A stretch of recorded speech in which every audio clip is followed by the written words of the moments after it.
పుల్ల పుల్లగా, కారం కారంగా అద్భుతమైన రుచితో ఉండే చింత చిగురు పులిహోర ఎలా చేయాలో చూద్దాం రండి శ్రీవి ఫుడ్స్లో.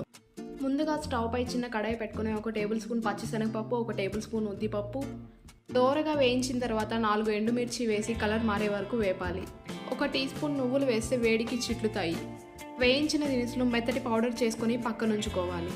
నేను వేయించి ఫ్రిడ్జ్లో స్టోర్ చేసుకున్న చింత చిగురు 1/2 కప్ వేసి మెత్తటి పేస్ట్లా గ్రైండ్ చేస్తున్నాను. స్టవ్ పై ప్యాన్ పెట్టి 2 టేబుల్ స్పూన్ల ఆయిల్, 1 స్పూన్ పోపు దినుసులు వేశాక 1 టేబుల్ స్పూన్ వేరుశెనగ గింజలు వేసి దోరగా వేయించాలి. 3 ఎండుమిర్చి, 1/2 స్పూన్ పసుపు, కొద్దిగా కరివేపాకు వేసి వేయించిన తర్వాత పోపు వేరే గిన్నెలో తీసుకుని పక్కనుంచుకోవాలి. ఇప్పుడు అదే ప్యాన్లో చింత చిగురు పేస్ట్, చిటికెడు ఉప్పు వేసి పచ్చివాసన పోయే వరకు వేపాలి. చల్లారబెట్టుకున్న రైస్లో ఇందాక వేసిన పప్పుల పొడి వేసి కలపాలి. పప్పుల పొడి కలిపిన రైస్ని చింత చిగురు పేస్ట్లో కలిపి తాలింపు దినుసులు వేసి కలపాలి. లంచ్ బాక్స్ సింపుల్ రెసిపీ చింత చిగురు పులిహోర రెడీ.